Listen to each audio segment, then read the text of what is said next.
Bom dia, meu irmão, minha irmã. Estamos, com a graça de Deus, nessa manhã para continuar estudando nossa classe, Presbiterianismo Avançado. E eu quero trazer à sua memória o caminho que nós temos feito até aqui. Primeira aula nossa, primeiro encontro nosso, foi sobre símbolos de fé, onde nós apresentamos aquilo que nós temos como documentos que nos conduzem na nossa fé. A partir daí, nós começamos a estudar a doutrina da salvação. Vimos o que é a Igreja Presbiteriana e começamos a estudar a doutrina da salvação, como que o ser humano é pecador, como ele precisa de Deus, como a salvação acontece e, a partir dessa salvação, como que a igreja é formada, que é a comunidade dos discípulos de Jesus Cristo. E hoje vamos estudar como que esse povo vive na sua relação com Deus. Vamos estudar sobre um Deus que é adorado por cada um de nós. E eu vou começar fazendo uma oração e vou fazer a leitura de um texto. Não vou dizer qual texto, vou pedir para você fechar os seus olhos e apenas ouvir o texto, pensando enquanto ouve no que o texto diz, buscando imaginar o cenário daquilo que o texto diz, o que você consegue mentalmente enxergar a partir do texto e o que isso vai provocar no seu coração. Então, eu vou fazer a oração e depois eu vou ler o texto. E aí você pode continuar com seus olhos fechados, ouvindo o texto. Vamos orar. Pai, estamos aqui e reconhecemos que é a Tua graça que nos traz, que nos sustenta e nos dá o privilégio de ouvirmos a Tua doce voz. Reconhecemos que precisamos do agir do Senhor em nosso coração e mente para compreendermos quem o Senhor é, a vontade do Senhor para nós, o plano do Senhor para a nossa vida.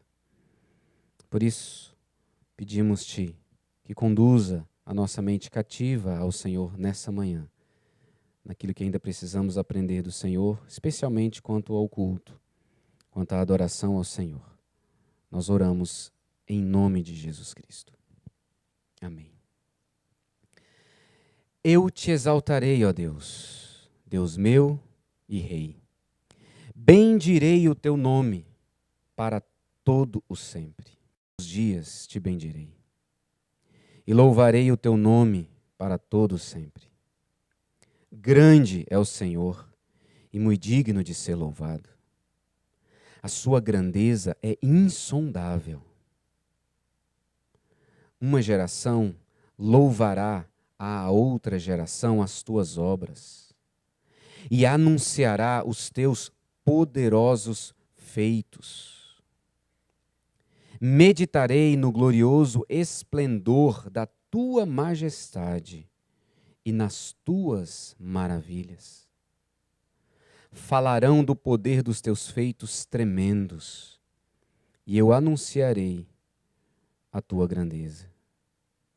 Divulgarão a memória da tua imensa bondade, e com júbilo celebrarão a tua justiça. Bondoso e compassivo é o Senhor, tardio em irar-se e grande em misericórdia. O Senhor é bom para todos, e as suas misericórdias permeiam todas as suas obras. Todas as tuas obras te renderão graças, Senhor, e os teus santos te bendirão. Falarão da glória do teu reino e confessarão o teu poder, para que os filhos dos homens conheçam os teus poderosos feitos e a glória da majestade do teu reino. O teu reino é um reino eterno e o teu domínio subsiste por todas as gerações. O Senhor é fiel em todas as suas palavras e santo em todas as suas obras. O Senhor sustém todos os que vacilam e levanta todos os que estão prostrados. Em ti esperam os olhos de todos, e tu, a seu tempo, lhes dás o alimento. Abres a mão e satisfazes os desejos de todos os viventes. Justo é o Senhor em todos os seus caminhos, bondoso em todas as suas obras. Perto está o Senhor de todos os que o invocam, de todos os que o invocam em verdade. Ele satisfaz o desejo dos que o temem, ouve o seu clamor e os salva. O Senhor protege todos os que o amam, porém todos os ímpios serão exterminados.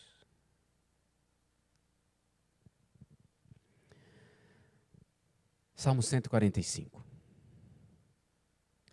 Salmo que apresenta para nós a maravilha de quem é o nosso Deus e aquilo que Ele realiza de forma maravilhosa. O que um texto desse provoca em seu coração? O que verdades como essas provocam em seu coração? Que gera no seu ser? Diante da majestade, da grandeza, da glória de um Deus apresentado para nós assim, a atitude deve ser de se prostrar diante do Senhor. Porque quanto mais a gente vai lendo, ouvindo essas verdades, menor nós vamos ficando. Um Deus que é eterno, um Deus que ama, um Deus que ouve, um Deus que cuida, um Deus que provê as necessidades, um Deus que alimenta. E Ele diz aqui o tempo todo, todos, todas. Um Deus que graciosamente está conduzindo a minha e a sua vida. Diante de um texto assim, de uma verdade revelada assim, o nosso coração deve ser tomado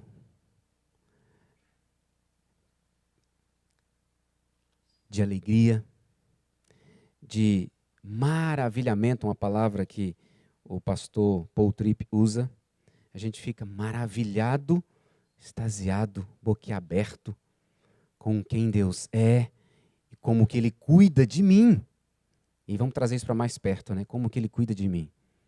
Como Ele te deu vida nessa manhã. Como Ele te traz aqui para adorá-lo, cultuá-lo, ouvir sobre Ele.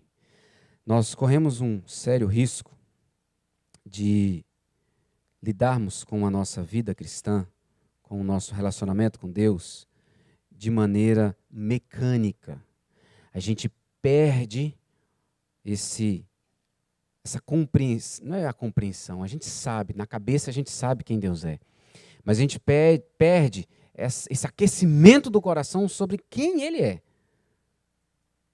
E aí a gente não vive a partir do que sabe, nós vivemos a partir do que está no coração. Se o coração não está aquecido por quem Deus é e continuamente consciente da grandeza, da maravilha, da majestade desse Deus, a gente vive a vida de forma, vou lá na igreja, vou cantar para Deus, que bom que Ele me deu salvação, né? Que bom, estou salvo. Eu tenho que ser santo, né? Não, eu tenho que viver de forma correta para Ele. E a gente perde essa grandeza, essa contemplação da majestade de Deus.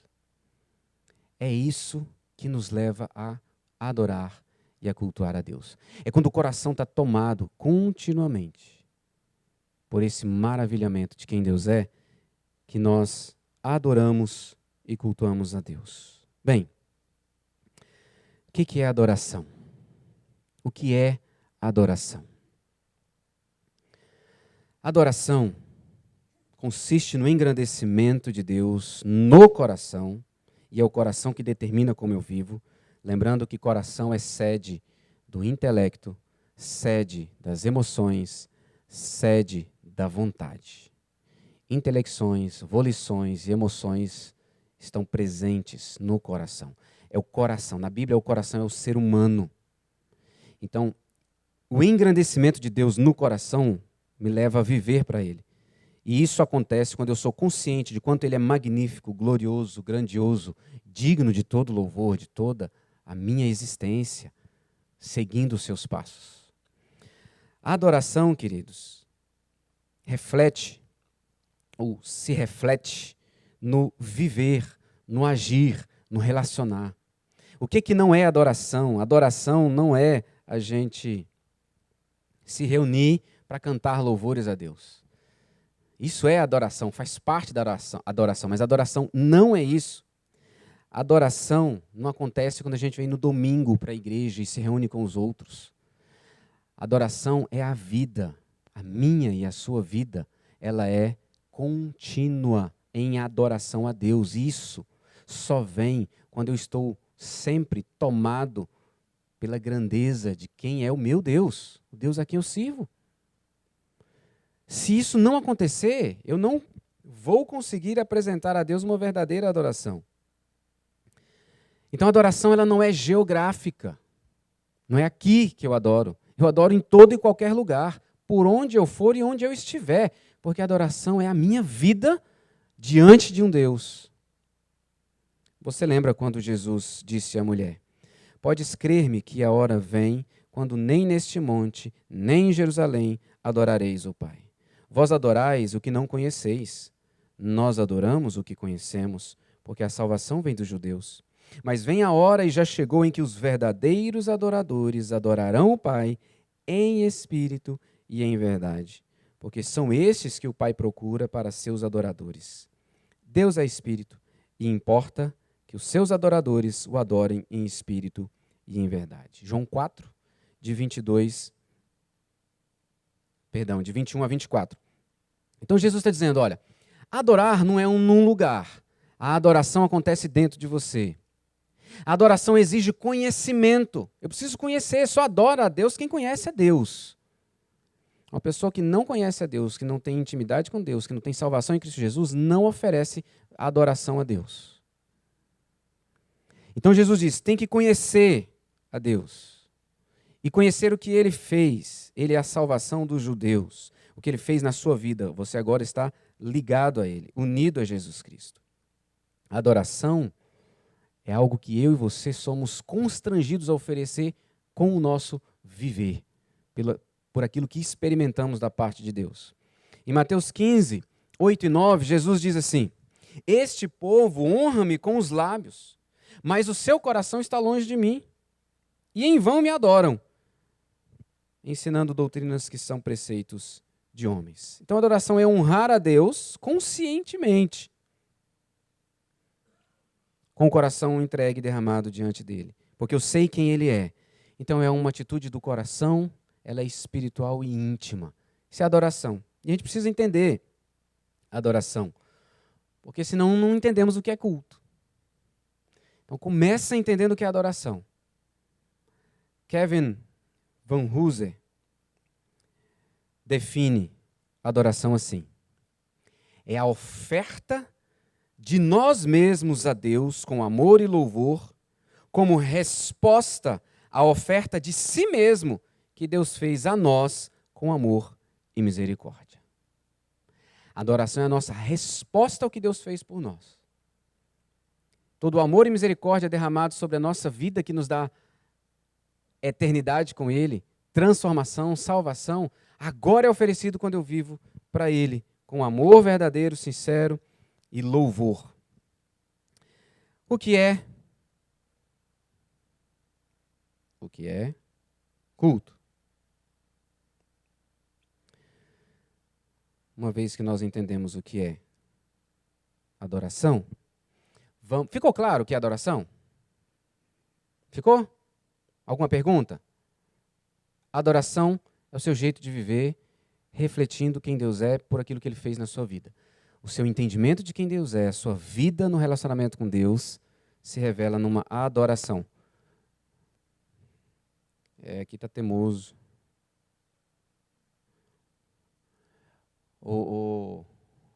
Alguém passou lá. Tá, vamos ver se ele fica aí. Bem, resumindo demais, culto é a manifestação de adoração a Deus. Mas eu resumi muito, muito mesmo. Então vamos ouvir um pouquinho vocês. O que é culto? Não vale aquilo ali, né? Manifestação da adoração a Deus.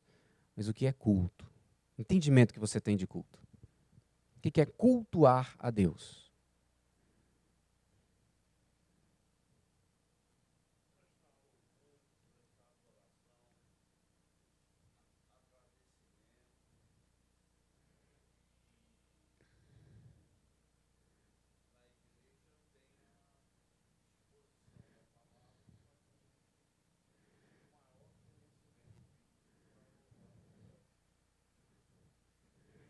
Ok. Culto, então, tem louvor, tem palavra, a gente se reúne na igreja para expressar isso a Deus. O que mais? Culto. Diga.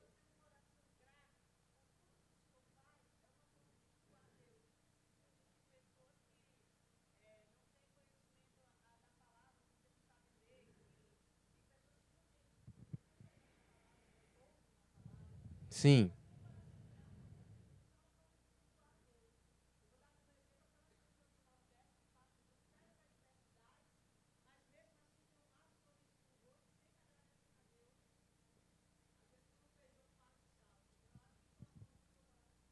Uma forma de louvar ao Senhor.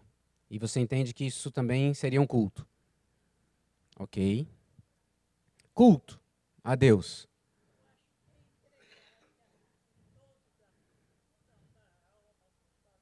Entregar a alma, a si mesmo, tudo a Deus. Ok. Culto. Ei, mas está difícil aqui, viu? Espera aí. Vamos lá. Com paciência, eu acho que vai dar tudo certo. Voltou para isso aqui. Espera aí, Cláudio, não mexe aí não, porque quando mexe aí e mexe aqui, dá um... Vamos ver se aqui chega. Culto. O Antigo Testamento, no Antigo Testamento, Deus dá regras claras de como o povo deveria manifestar a sua adoração a Ele. Isso é diretamente vinculado aos sacrifícios que apontavam para a pessoa de Jesus Cristo. Então, através dos levitas, os sacerdotes, o povo era conduzido à adoração a Deus através dos sacrifícios que expressavam como que o povo deveria adorar a Deus e também apontando o tempo todo para a pessoa de Jesus Cristo. O Novo Testamento, nós não temos regras claras sobre como deve ser o nosso culto a Deus, essa manifestação de adoração. Nós temos princípios por todo o Antigo Testamento que vão nos levar a entender a como manifestar a minha adoração. Então, pensando em culto, nós precisamos saber ter em mente duas informações importantes. O culto não é apenas esse que nós nos reunimos como igreja e oferecemos ao Senhor atividades espirituais. O culto é também eu na presença de Deus, quando eu vivo minha vida, o meu testemunho para Deus. Então, ao culto individual, eu que vivo em integridade diante de Deus, que manifesto a minha gratidão quando alguma coisa acontece na minha vida, que peço a Ele quando estou enfrentando algum problema, que falo dele para alguma pessoa, tudo isso faz parte do meu culto, de como eu estou na presença de Deus e vivo na presença dele, testemunhando quem ele é, num relacionamento com ele. E a dimensão coletiva do culto, aí sim é essa onde Deus reúne o seu povo para manifestar essa adoração. E aí nós temos alguns elementos específicos que fazem parte desse culto que oferecemos ao Senhor. E é isso que a gente vai pensar. Esse é o ponto central da nossa aula hoje. O que é o culto? Como deve ser o culto? Como que nós devemos participar do culto? O que deve estar presente no culto? E nós vamos usar a Bíblia, nós vamos usar o nosso manual presbiteriano e nós vamos usar a confissão de fé. Nós vamos olhar esses 3 documentos, a Bíblia Sagrada está acima de todos, e como que o nosso manual, no princípio de liturgia, rege, Manual da Igreja Presbiteriana do Brasil, e como que a confissão de fé, lá em 1643, entendeu o culto para que orientasse a igreja nesse momento juntos, oferecendo a sua adoração a Deus. Tá difícil aqui, viu? Deixa eu tentar aqui de novo, queridos.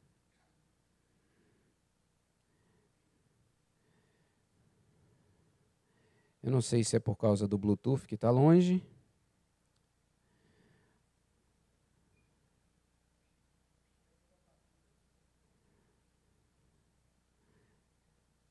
Vai ser que seu jeito, né?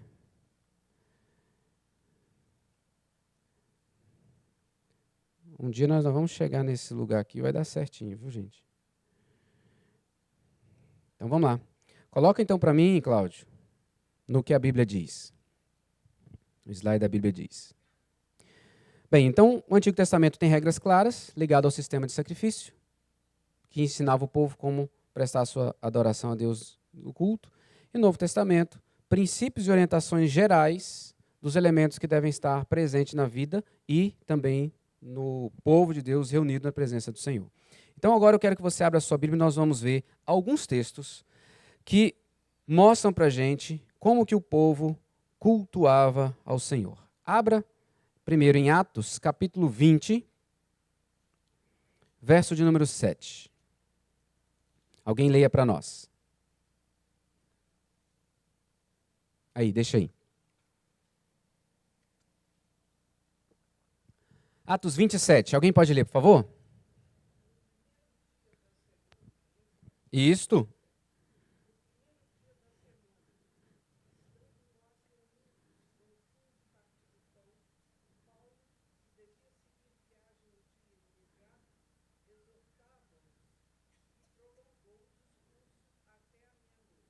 Ok. O que está acontecendo aí? Oi? Tá. Tem alguém exortando. Alguém fazendo um discurso, exortando através de um discurso. Quem é? Paulo. Quem é Paulo? Um dos líderes da igreja. Um dos líderes da igreja está exortando, fazendo um discurso. O discurso vai até tarde. Que dia que é? Primeiro dia da semana. Qual que é o primeiro dia da semana? Domingo. Qual o objetivo deles ali? Eles estão reunidos para quê? Partir o pão é o quê? Ceia do Senhor. Então nós estamos diante de um povo reunido para cultuar a Deus. No primeiro dia da semana, vai ter Santa Ceia e tem alguém pregando. Tem até cura nesse culto, porque enquanto ele prega, como demorou demais, Eutico vai cair da janela e vai ser ressuscitado. Tem milagre nesse culto.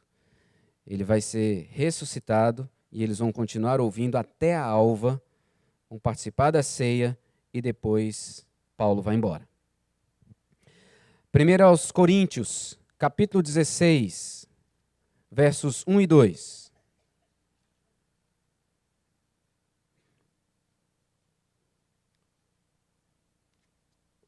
Então nós temos em mente que o povo se reunia no domingo, se reunia para ouvir a palavra, para ser orientado pela palavra, e partiam o pão, participavam da ceia nesse encontro. 1 Coríntios 16, versos 1 e 2. Outra pessoa lê para a gente.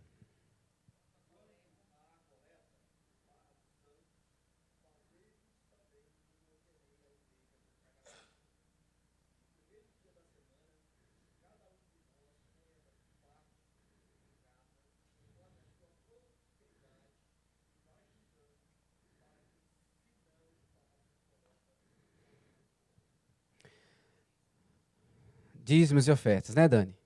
Então, primeiro dia da semana, Paulo orienta a igreja. Quando vocês se reunirem, façam como as igrejas da Galácia estão fazendo. levantem as ofertas, a coleta, e vão juntando aí, para que quando eu for já esteja pronto e não tenha que fazer quando eu aí chegar.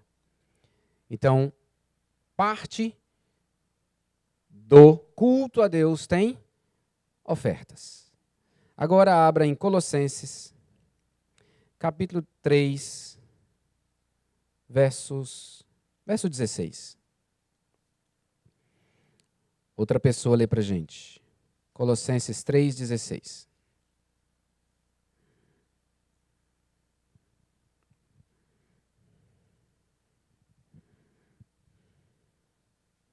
Colossenses 3,16?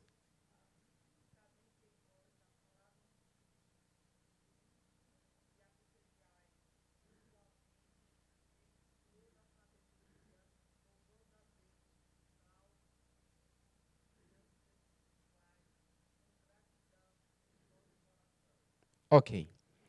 Então agora Paulo, escrevendo à igreja de Colossos, diz, olha, vocês devem ter na vida de vocês, e quando vocês estão juntos, instrução da palavra, deve existir entre vocês compartilhamento dessa palavra. Vocês devem louvar a Deus com salmos e hinos e cânticos espirituais, e fazendo isso com gratidão. E o último texto, Atos 13, versos de 1 a 3. Havia na igreja de Antioquia profetas e mestres: Barnabé, Simeão, por sobrenome Níger, Lúcio de Cirene, Manaém, colasso de Herodes, o tetrarca, e Saulo. E servindo eles ao Senhor e jejuando, disse o Espírito Santo: Separai-me agora Barnabé e Saulo para a obra a que os tenho chamado. Então, jejuando e orando, e impondo sobre eles as mãos, os despediram. A palavra no grego para servindo, no verso 2, é liturgo, de liturgia, de serviço oferecido a Deus, que mostra para a gente que eles estão reunidos, adorando a Deus, tem jejum, a igreja está jejuando, quando Deus direciona para que eles levantem 2 homens e os enviem para uma obra que Deus tem chamado. E eles jejuam, oram, impõem as mãos, consagram e enviam esses homens. Nós vimos aqui na Bíblia elementos presentes num culto onde a igreja se reúne, mas elementos presentes quando você oferece a sua vida a Deus e vive em culto.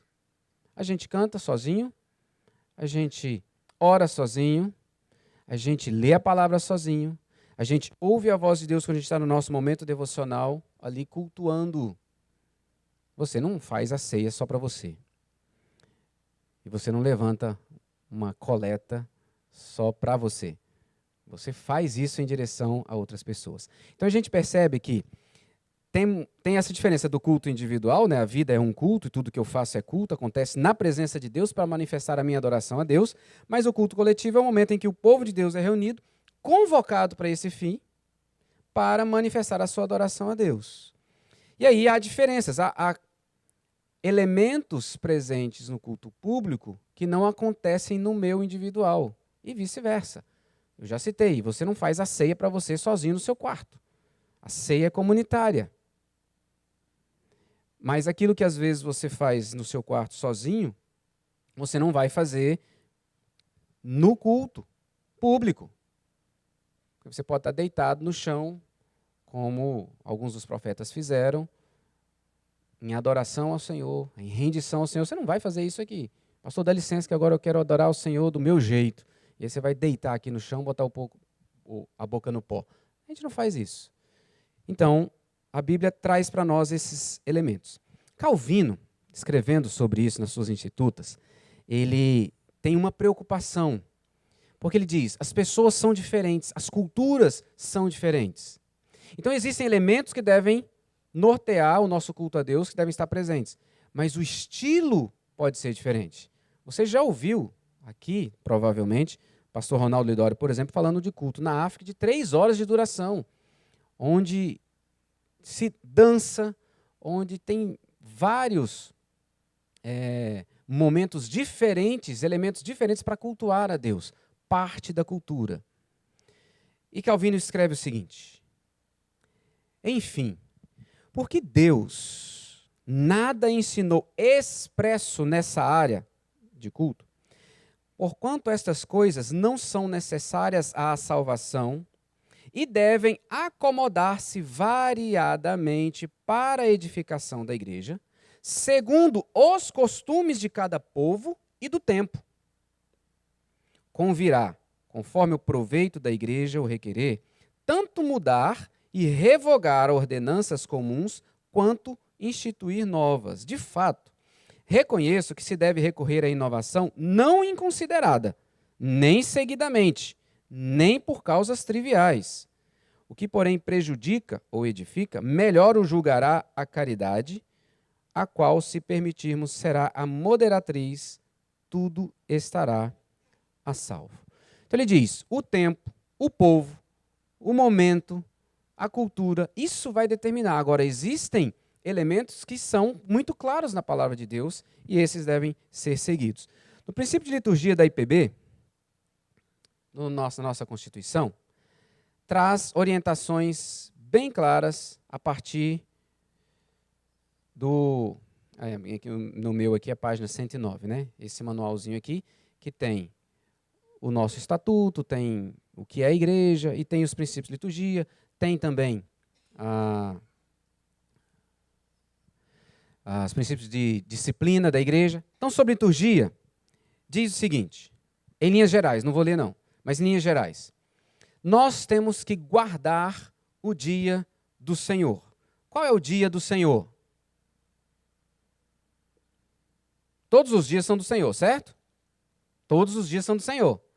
Mas João denomina um dia específico como o dia do Senhor, o dia que é consagrado ao Senhor, o dia que nós concentramos para manifestar a nossa adoração, que é o domingo.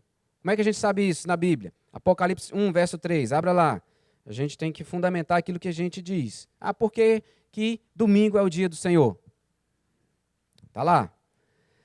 Apocalipse 1, verso 3. Bem-aventurados aqueles que leem e aqueles que ouvem as palavras da profecia e guardam as coisas nela escritas, pois o tempo está próximo. Então, o que João está falando? Aqueles que leem a palavra, aqueles que ouvem a palavra, aqueles que guardam a palavra, têm consciência de que ela é eterna e que Deus nos orienta por meio dela. Agora veja o verso 10.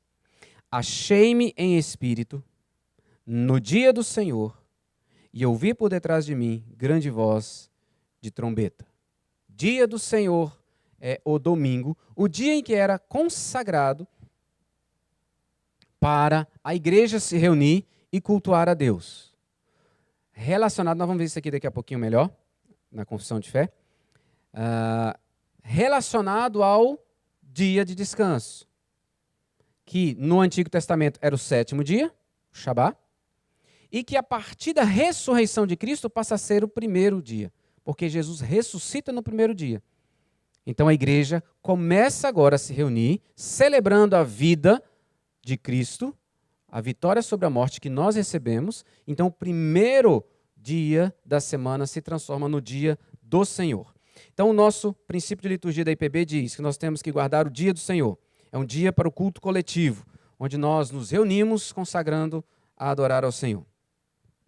Disso nós devemos ter um templo, um salão de cultos, um local para se reunir, que deve ser aberto a todas as pessoas. Esse eu quero ler aqui, que ele diz assim: o templo artigo 5, o templo é a casa de Deus dedicada exclusivamente ao culto. É a casa de oração para todas as gentes, segundo define nosso Senhor Jesus Cristo. Importa que o templo ou salão de culto seja usado exclusivamente para esse fim, salvo casos especiais, a juízo do conselho. A construção do templo deve obedecer o estilo religioso, adaptado ao culto evangélico, em que predominem linhas austeras e singelas. Aí você olha isso aqui e lembra do que Calvino falou lá, você fala assim, tá, e as igrejas que se reúnem num salão de um hotel? Não são igrejas? São. Não se reúnem em culto? Sim. Porque isso não é essencial o local, porque há, inclusive, o culto individual e doméstico. Mas tem que se ter um lugar que seja, olha, aqui está reunida a igreja presbiteriana Semear. E aqui nós vamos cultuar o nosso Deus. Embora não tenha cara de igreja, arquitetonicamente falando. Porque Jesus, e aí nós lembramos do texto de Jesus com a mulher samaritana, não é aqui nem lá, não é nesse monte nem naquele, mas é dentro. Mas há uma orientação quando a gente pensa no culto público, de termos um lugar definido, um lugar onde a gente pode abrir as portas, qualquer pessoa pode entrar para poder ouvir a mensagem do Evangelho. O nosso manual também fala, então, de como que essa reunião do culto público deve acontecer e o que tem que estar presente lá. Então, deve estar presente orações, confissão de pecados, proclamação do Evangelho, congraçamento, né, a comunhão dos crentes, pregação, cânticos, ofertas, sacramentos, tudo isso rege o nosso manual. Então, o momento do culto público tem esses elementos que nós já vimos aqui na Bíblia, vimos no manual, agora eu quero ver mais pormenorizadamente o que diz a confissão de fé. Porque a confissão de fé, além de trazer mais detalhado, traz os textos, todos os textos, Antigo e Novo Testamento, para fundamentar para a gente isso. Então pode passar aí. Primeiro, eu coloquei ali, você pode abrir no seu aplicativo, mas eu coloquei ali para ficar fácil para a gente ver. Então, do culto religioso e do domingo, é o capítulo 21, nós temos 8 parágrafos que trata exatamente da orientação de como deve ser o culto público ao Senhor. Então veja, o primeiro parágrafo diz: a luz da natureza mostra que há um Deus que tem domínio e soberania sobre tudo, que é bom e faz bem a todos, e que, portanto, deve ser temido, amado, louvado, invocado, crido e servido de todo o coração e de toda a alma e de toda a força. Mas o modo aceitável de adorar o verdadeiro Deus é instituído por Ele mesmo, e tão limitado pela sua vontade revelada que não deve ser adorado segundo as imaginações e invenções dos homens, ou sugestões de Satanás, nem sobre qualquer representação visível ou de qualquer outro modo não prescrito nas Santas Escrituras. Deus é o Senhor do céu e da terra. A sua bondade, a sua misericórdia, a sua grandeza, a sua majestade, a sua graça é o que nos leva a desejar adorá-lo, a consagrar a nossa vida a adorá-lo. Então a adoração vem por aquilo que Deus é e faz na minha vida. Abra aí em Êxodo, capítulo 20. Êxodo, capítulo 20. Quando Deus dá ao povo os 10 mandamentos,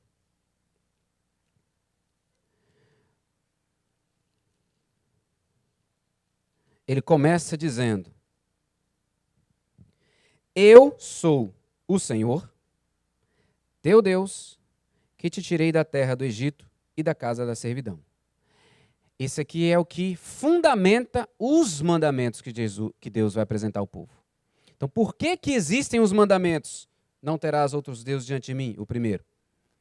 Porque existe um Senhor, o Criador dos céus e da terra, aquele que é, aquele que existe, autossuficiente, autoexistente, o Todo-Poderoso. Mas Ele é o meu Deus. Ele fez um pacto comigo, uma aliança comigo.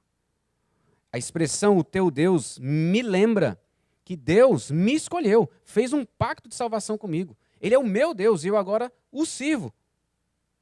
E por quê? Aí a terceira expressão, ele me tirou da terra do Egito, da casa da servidão. Analogamente, ele me libertou da escravidão do pecado. E eu estou livre. E é por isso que eu quero servir esse Deus, eu quero adorar esse Deus, eu quero viver para esse Deus. Então, a adoração, ou o culto, quando ele coloca lá no início, né? Aí, por favor. Deus deve ser temido, amado, louvado, invocado, crido e servido de todo o coração, de toda a alma, de toda a força. Por quê? Porque Ele é um Deus grande, soberano, bondoso, gracioso, misericordioso, que me salvou, fez um pacto comigo, uma aliança comigo de salvação eterna. Então, por isso que eu quero adorá-lo. Então, a resposta correta a Deus, o nosso Criador, diante de quem Ele é e fez, é temê-lo, é viver para Ele, é cultuá-lo. Então, a nossa consciência diz que nós devemos adorá-lo porque fomos criados para adorar a Deus. E se não adorarmos a Deus, vamos adorar qualquer outra coisa. E Deus, que conhece o meu e o seu coração, o pecado ainda está aqui para que a gente não seja ali, adoremos a Deus segundo as nossas imaginações e invenções, porque é fácil a gente fazer isso. E você vê no Antigo Testamento o povo criando ídolo, o bezerro de ouro, porque eles queriam. Nós precisamos ter alguém assim que pareça com o nosso Deus. Nós não sabemos quem Ele é, então deve ser mais ou menos como um bezerro. Então faz um bezerro, nós queremos adorar. Então Deus, na sua palavra, graciosamente revela na sua palavra como o nosso guia, o nosso limite de como nós devemos adorá-lo. É a Bíblia que nos orienta como nós devemos adorá-lo. Por isso, a confissão traz para a gente. Nós somos pecadores, nós somos muito criativos, vamos inventar muita coisa para querer adorar a Deus.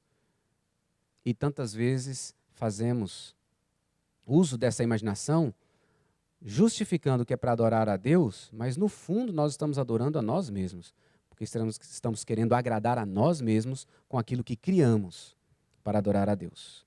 Capítulo 2. O culto religioso deve ser prestado a quem? Ao Pai, ao Filho e ao Espírito Santo. Então é um Deus trino. Eu adoro ao Deus Pai, eu adoro ao Jesus Cristo, Filho dele, e adoro também ao Espírito Santo. Não deve ser prestado aos anjos, nem aos santos, nem a qualquer outra criatura, nem depois da queda deve ser prestado a Deus pela mediação de qualquer outro senão Cristo.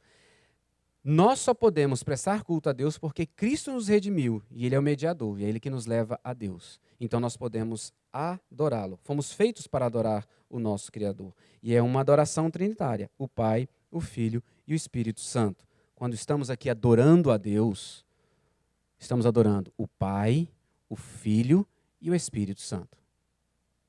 Não é um só, os três. E esse equilíbrio na adoração revela o nosso conhecimento e intimidade com os três. Capítulo 3, ou parágrafo 3.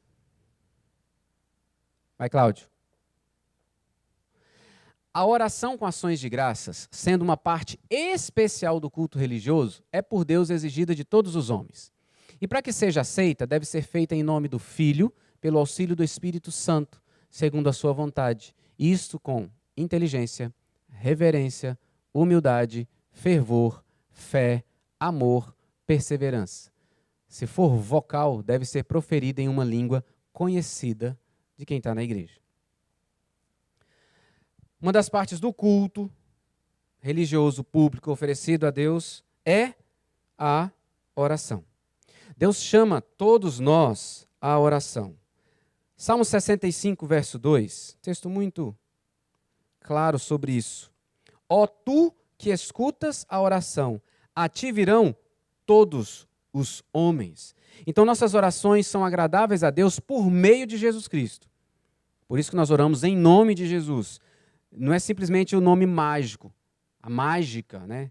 Não existe uma mágica em falar, eu oro em nome de Jesus. Mas quando eu falo em nome de Jesus, eu estou consciente de que eu só posso falar a Deus e Ele me ouvir por causa de tudo que Jesus fez, pela obra dele na cruz, que me salvou e me reconciliou. E Ele, então, é o mediador, é quem me leva a Deus. Então, a oração, ela é fundamentada no entendimento. Eu oro com o entendimento. Eu oro de maneira reverência, porque eu estou diante do Deus Todo-Poderoso. Eu apresento a minha oração com humildade, porque eu sou pó e cinza, não sou nada, e Ele é tudo. Eu faço isso cheio de fervor, o coração arde de confiança nele. Eu tenho fé, amor e sou perseverante. Ele fala desse primeiro elemento, que deve estar no culto. Daqui a pouco ele vai falar sobre os outros, mas ele chama a atenção a esse. Por que a oração é especial? Por que você acha que a oração é especial no elemento de culto?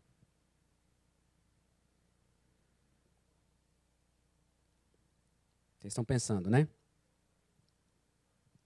Porque é como eu comunico com Deus, como eu falo com Deus, como eu mostro para Ele, verbalmente, ainda testemunho do meu amor por Ele, de quem Ele é para mim. Parágrafo 4.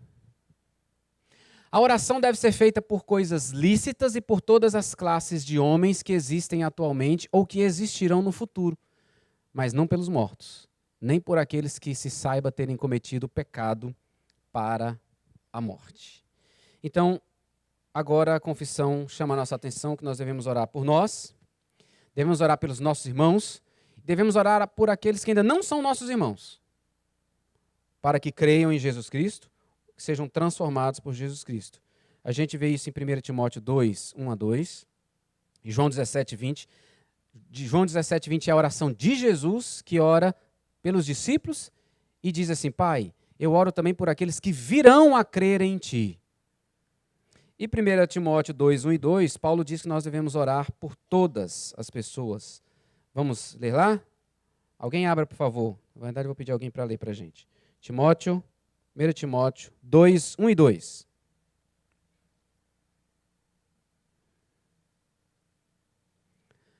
Timóteo 2, 1 e 2, alguém pode ler bem alto para a gente?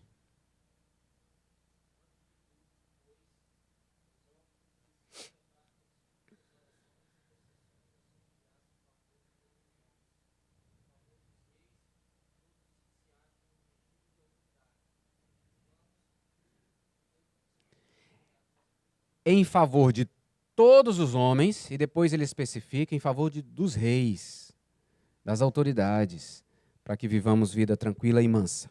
Então, a importância da intercessão. Os pastores na confissão estão preocupados com como nós devemos orar por todos, e ele diz: não orem pelos mortos, mortos estão mortos. Eu não oro por morto, não oro a morto, eu oro ao Deus vivo, oro pelos vivos, e nem por aqueles que se saiba terem cometido pecado para a morte. Qual é o pecado para a morte? Oi? Quem falou? Qual é o pecado para a morte? Rejeitar o Espírito Santo. Blasfêmia contra o Espírito Santo é quando se nega a salvação. E só quem nega a salvação, nós já estudamos isso aqui lá atrás, é aquele que realmente não foi escolhido pelo Senhor e não vai ser convencido, constrangido pela graça que é irresistível. Parágrafo 5º. Agora ele vai apresentar para a gente vários elementos, tá? Que estão parte do culto. Leitura das Escrituras com temor divino, a sã pregação da palavra, e aí ele fala que nós precisamos ter atenção a ela, em obediência a Deus, prestando atenção que Ele está falando comigo, com inteligência, com fé, com reverência. Outro elemento, cantar salmos com graças no coração, com gratidão no coração, bem como a devida administração e digna recepção dos sacramentos. Então, não apenas a administração, mas aquele que está participando do culto recebe de maneira digna, consciente, os sacramentos instituídos por Cristo. São partes ordinárias do culto a Deus. Além de juramentos religiosos, votos, jejuns solenes e ações de graças em ocasiões especiais, tudo o que, em seus vários tempos e ocasiões próprias, deve ser usado de um modo santo e religioso. Então, queridos, tem leitura da palavra, tem cuidadosa pregação da palavra, tem a minha e a sua disposição interior de ouvir essa palavra e com o desejo de cumprir essa palavra, obedecer essa palavra. Há canto. E um detalhe importante sobre a palavra usada ali, salmo.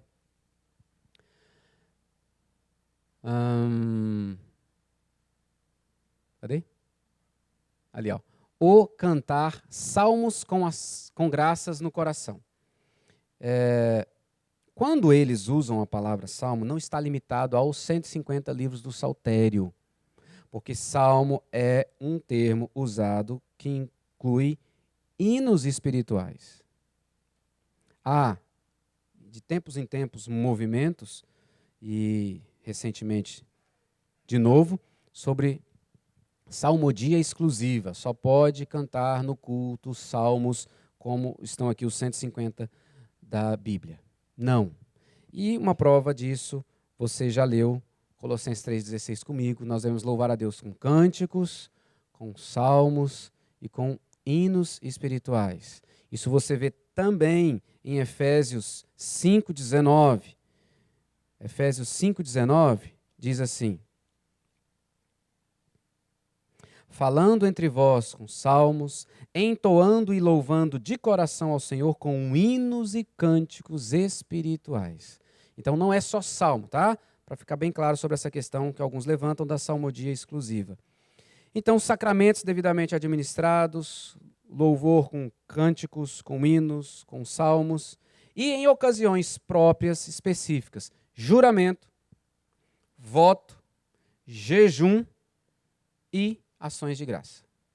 Tudo isso parte do culto público. Parágrafo 6º. Agora, sobre o Evangelho, nem a oração, nem qualquer outro ato do culto religioso é restrito a um certo lugar.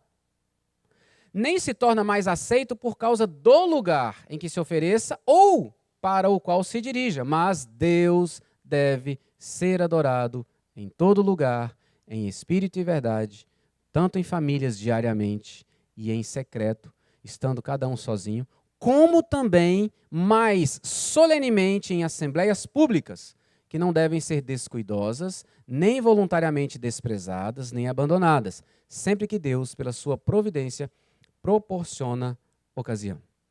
Então ele resume o que nós já fomos falando aqui, né? O culto individual, culto doméstico, culto público. O mais importante, o que define se Deus aceita ou não, não é o lugar, é o coração, em espírito e em verdade.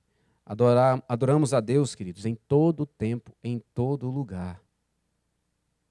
Nós vivemos num contínuo culto na presença dele.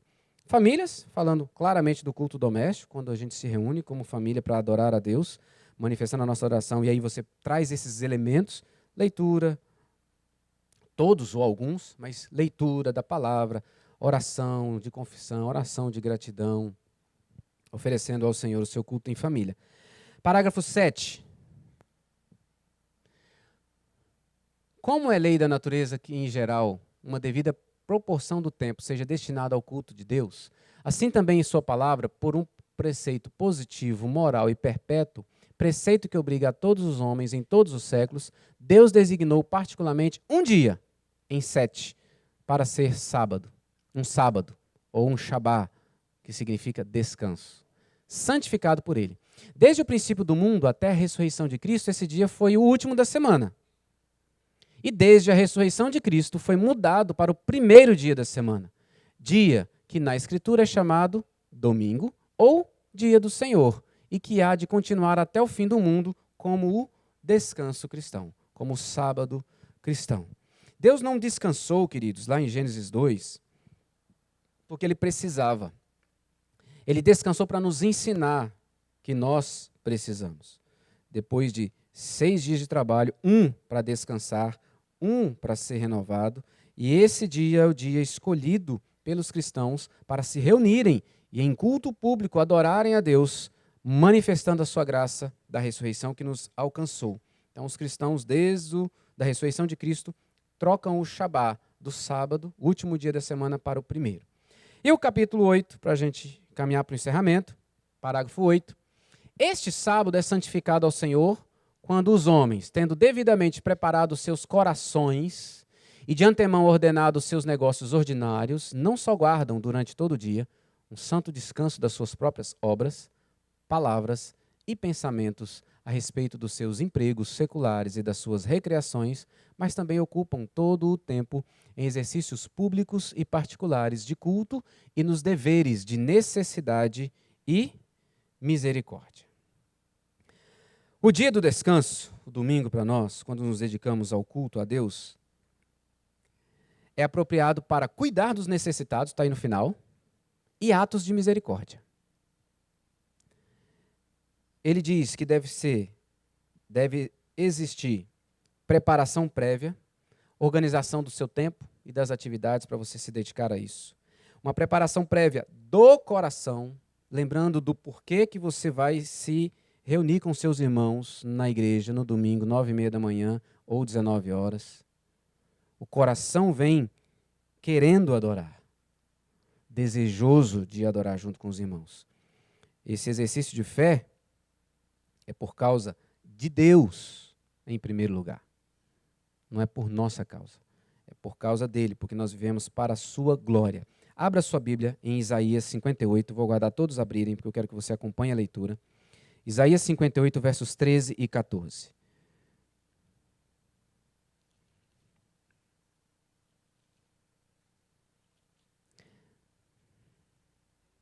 Isaías 58,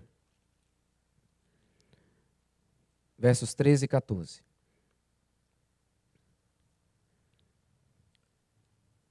Deus está falando sobre como o povo deve adorá-lo.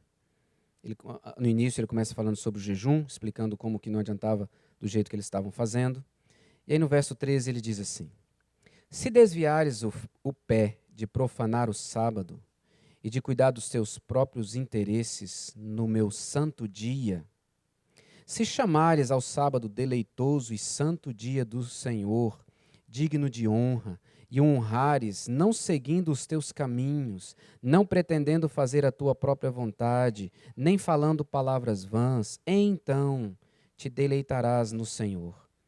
Eu te farei cavalgar sobre os altos da terra, e te sustentarei com a herança de Jacó teu pai, porque a boca do Senhor o disse. Olha o verso 13, o que Deus ensina. Primeiro, se no sábado, ou vamos colocar o domingo, nosso dia de descanso, nós estamos preocupados em cuidar dos nossos próprios interesses e não de servir ao Senhor como santo dia, como dia digno de honra, se eu não honrar a esse Deus que é digno de honra, não seguir o seu caminho, não obedecer a sua palavra, mas fazendo a minha própria vontade, se eu não fizer essas coisas, então Deus agirá de tal maneira que eu me deleitarei mais nele. Veja o verso 14. Então te deleitarás no Senhor. O caminho para que eu e você mais adoremos a Deus, mais sirvamos a Deus, mais tenhamos amor por Deus, é estar diante dele cultuando. Porque é ele que age na minha e na sua vida. Para que nós tenhamos mais amor por ele e vivamos mais para a sua glória. Pega o seu boletim aí, por favor. Por um instante.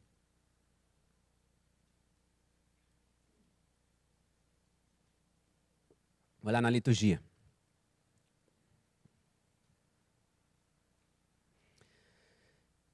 Como que a nossa liturgia é feita? É confeccionada? Vamos para a da noite. Todo domingo de ceia, a liturgia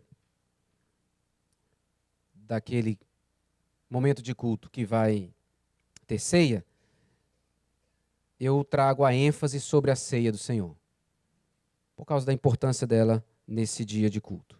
Então, hoje à noite nós teremos ceia. A ceia nos lembra da nossa adoração a Deus. E aí você tem um texto bíblico, leitura da Escritura, nós temos um hino e nós temos um testemunho no Informe Missionário que fala daquilo que Deus está fazendo e como nós estamos participando daquilo que Ele está fazendo através de missionários. Hoje vai ser o Elmo. A segunda parte da liturgia nos lembra da nossa necessidade de confissão, por causa do nosso pecado, da nossa natureza caída. Então tem um texto bíblico que nos convida à oração de confissão. Então nós temos leitura e temos oração. Porque a ceia está diretamente relacionada com o perdão, porque a ceia nos lembra do que Cristo fez na cruz para nos perdoar. Terceiro momento, o nosso louvor, a nossa expressão de alegria e gratidão a Deus através de cânticos, e através da consagração de dízimos e ofertas, onde nós lembramos da provisão de Deus sobre a nossa vida. E eu louvo a Ele porque nada tem me faltado e eu ainda posso contribuir para que a obra dele avance. Quarto momento, a ceia do Senhor nos lembra da instrução. A própria ceia é uma parábola para nós. E ela nos ensina, mas nós teremos a pregação da palavra. O último momento, a ceia do Senhor nos lembra de transformação. Vivemos não mais para nós, vivemos para Ele, para testemunhar nesse mundo, para anunciar Deus nesse mundo. E aí nós temos mais uma vez a leitura de um texto, temos cânticos, temos o sacramento, temos oração. Então a nossa liturgia sempre será pensada, estruturada e confeccionada para que nós manifestemos ao mundo quem Deus é através da nossa adoração a Ele. Enquanto nós estamos adorando aqui, recebendo de Deus, nós estamos anunciando ao mundo quem Ele é, o que Ele faz, como Ele age. A liturgia sempre vai nos conduzir de volta para Deus, para quem Ele é e o que Ele está fazendo. É para isso que ela existe. Não é só um roteiro para você saber o que você vai fazer.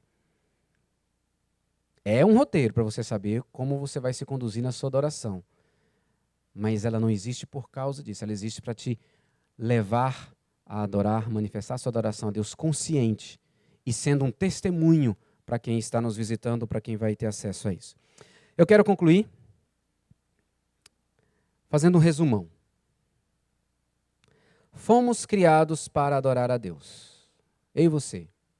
E somos constrangidos a isso quando temos maior consciência de quem Ele é, da grandeza de Deus, da sua majestade, da sua santidade, da sua bondade, da sua graça. Por isso que nós precisamos refletir continuamente sobre essas verdades, como fizemos hoje quando eu li o Salmo 145. Adoramos a Deus por quem Ele é. Ele é o nosso Senhor.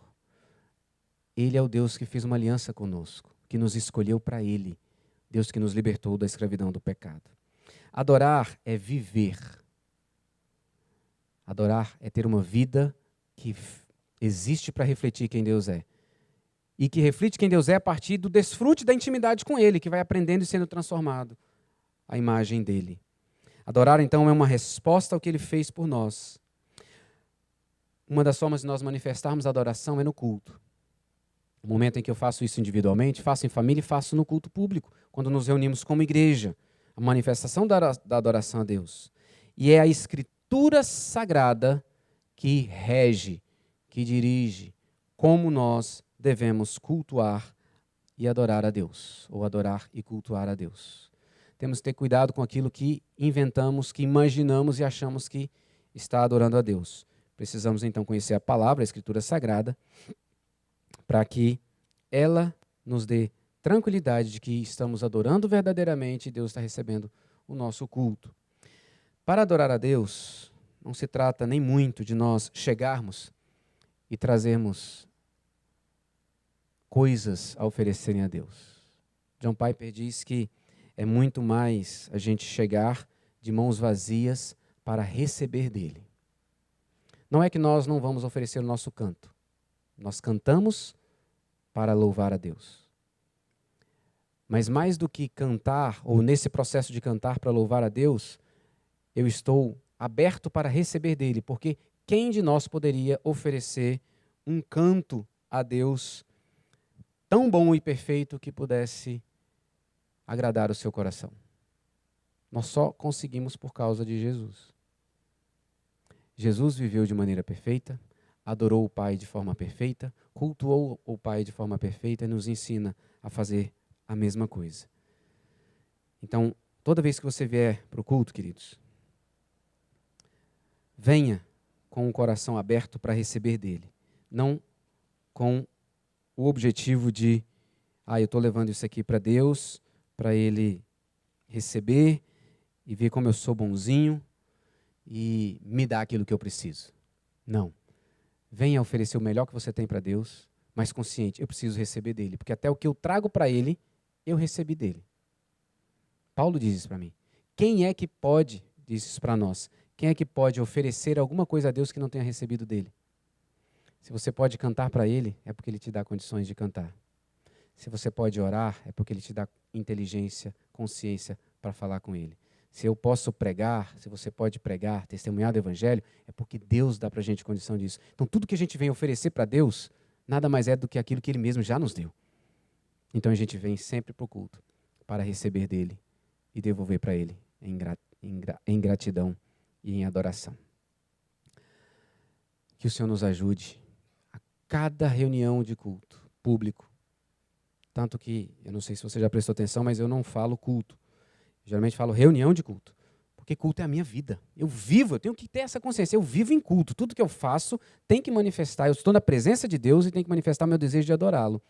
Então, é a reunião do culto público, é a reunião do culto doméstico, culto individual, meu culto particular. Que Deus nos ajude. Nós precisamos pedir para que Ele nos conduza nessa verdadeira adoração.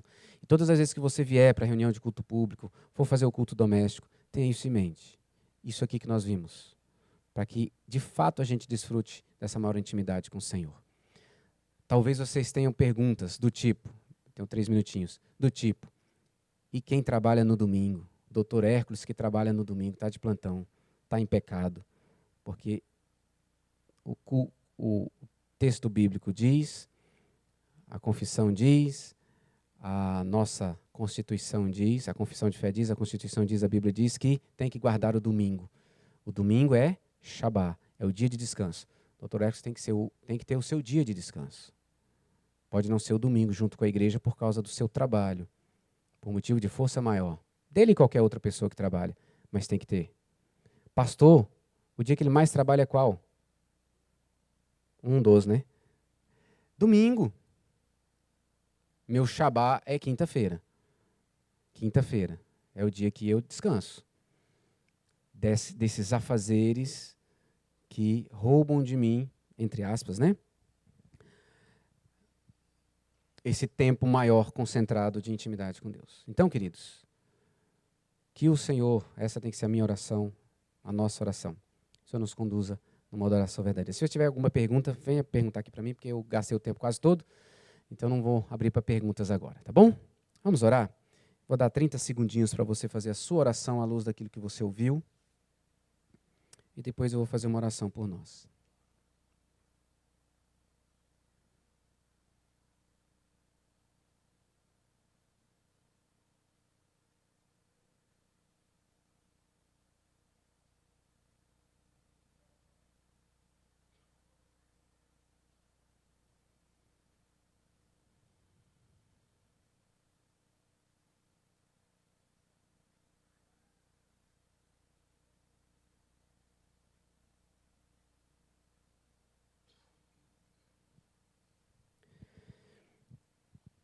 Senhor, se nós podemos reconhecer Tua grandeza, majestade, glória, bondade, misericórdia, amor, graça, é porque o Senhor um dia nos abriu o entendimento, constrangeu o nosso coração e nos levou a confessar Jesus como Senhor e Salvador da nossa vida.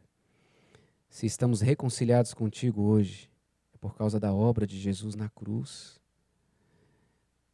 E é por isso que nós queremos adorar e viver para Ti, cultuar de todo o nosso entendimento, força, alma, coração.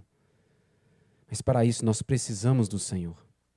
É o Senhor mesmo que nos conduz ao cantar, ao orar, ao ler, ao entender, ao pregar, ao jejuar, ao fazer votos, juramentos, a participar dos sacramentos. É o Senhor que faz e conduz tudo isso. Nós pedimos em nome de Jesus que o Senhor desperte continuamente em nosso coração esse maravilhamento por quem Tu és, por aquilo que o Senhor está fazendo e pelo propósito maravilhoso de resgatar um povo para si e de reunir esse povo por toda a eternidade, vivendo sem pecado e desfrutando dessa intimidade comum uns com os outros e contigo, Pai, Filho e Espírito Santo. Não deixe que o nosso coração caia na rotina, na mecanicidade de ritos, de encontros dominicais. Livra-nos disso. Mas cada momento que nós nos reunimos aqui como igreja, estejamos conscientes de estar diante do Deus sublime, soberano do universo, que criou todas as coisas, sustenta todas as coisas e que tem me dado a alegria de viver para Ele. Faz assim na minha vida, na vida de cada um dos meus irmãos. Faz isso também quando estivermos em culto doméstico, em família, nos momentos individuais. É a nossa oração, em nome do nosso Salvador Jesus Cristo. Amém, Pai. Amém. Deus abençoe, queridos.